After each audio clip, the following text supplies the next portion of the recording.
आज ही Doubtnut app download करें। Doubtnut पर होगा अब आपके सभी मैथ्स, केमिस्ट्री, फिजिक्स और बायोलॉजी डाउट्स का सफाया। बस अपने क्वेश्चन की फोटो खींचो, उसे क्रॉप करो और तुरंत वीडियो सोल्यूशन पाओ। Download now.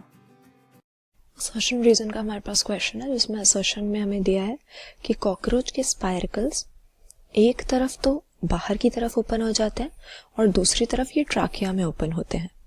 तो स्पाइरकल्स असल में होते क्या हैं? हम कह सकते हैं कि ये छोटे छोटे छेद होते हैं या ओपनिंग्स होते हैं जो कॉकरोच की अगर हम मॉर्फोलॉजी देखें तो 10 पेयर्ड ओपनिंग्स के फॉर्म में हमें मिलेंगे। 10 पेयर स्पाइरकल्स के प्रेजेंट होते हैं कॉकरोच की बॉडी के लेटरल सरफेस पे, यानी साइड की तरफ हमें 10 स्पाइरकल्स मिलते हैं जो कि किसकी ओपनिंग्स के रूप में प्रेजेंट होते हैं? इसके ट्राकिया के।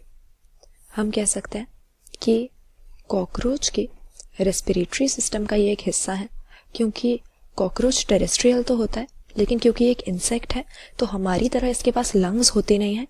ट्राकिया नाम के स्ट्रक्चर्स इसमें रेस्पिरेशन का काम करते हैं, जो इसकी बॉडी में ट्यूब्यूल्स के फॉर्म में, हम कह सकते हैं कि कॉकरोच की बॉडी में ट्यूब्यूल्स का एक नेटवर्क बना रहे होते हैं और ये रेस्पिरेटरी एक्सचेंज या गैशियस एक्सचेंज के लिए रिस्पॉन्सिबल होते हैं। कैसे कि इन स्पाइरकल्स के थ्रू ट्राकिया के अंदर एयर एंटर करती है, फिर फर्दर ये ट्राकिया और डिवाइड हो जाते हैं। पहले से ये फाइन ट्यूब्यूल्स के फॉर्म में होते हैं, ब्रांचिंग के बाद ये ट्राकियोल्स नाम के और भी पतले पतले ट्यूब्यूल्स की फॉर्मेशन कर देते हैं और इन्हीं ट्राकियोल्स के अंदर जो एटमॉस्फेरिक एयर स्पाइरकल्स के थ्रू आई थी, डिफ्यूजन की हेल्प से उस एयर में से ऑक्सीजन को ऑब्टेन कर लिया जाता है। तो हम कह सकते हैं कि यहाँ पर इसका रेस्पिरेटरी एक्सचेंज ट्राकियोल्स के अंदर डिफ्यूजन की हेल्प से हो रहा है, जहाँ से ऑक्सीजन को निकालकर इसकी बॉडी के जो सेल्स हैं या बॉडी के टिश्यूज की नीड्स पूरा करने के लिए डायरेक्टली उसको भेजा जा रहा है। तो असर्शन वाली स्टेटमेंट सही है कि स्पाइरकल्स एक तरफ बाहर की ओर खुलते हैं और एक तरफ ट्राकिया की ओर, और बाहर से एटमॉस्फेरिक एयर को ट्राकिया नाम की ट्यूब्यूल्स में एंटर कराना स्पाइरकल्स का फंक्शन होता है।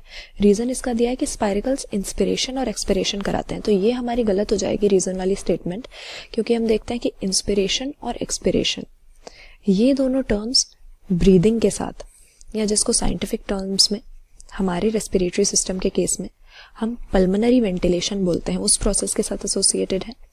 इसमें 2 स्टेप्स होते हैं। इंस्पिरेशन में जो एटमॉस्फेरिक एयर होती है उसको हम अपनी लंग्स के अंदर लेते हैं, इनहेल करते हैं, जबकि एक्सपिरेशन की प्रोसेस में उस एटमॉस्फेरिक एयर से गैशियस एक्सचेंज कर लेने के बाद, यानी उसमें से ऑक्सीजन ऑब्टेन कर लेने के बाद हम उसको अपनी लंग्स से एक्सपेल कर देते हैं या एक्सहेल कर देते हैं। तो क्योंकि कॉकरोच लंग्स से कर ही नहीं रहा है रेस्पिरेटरी एक्सचेंज, तो पल्मोनरी वेंटिलेशन की या ब्रीदिंग की प्रोसेस उसमें है ही नहीं, इसीलिए इंस्पिरेशन और एक्सपिरेशन का सवाल ही नहीं उठता।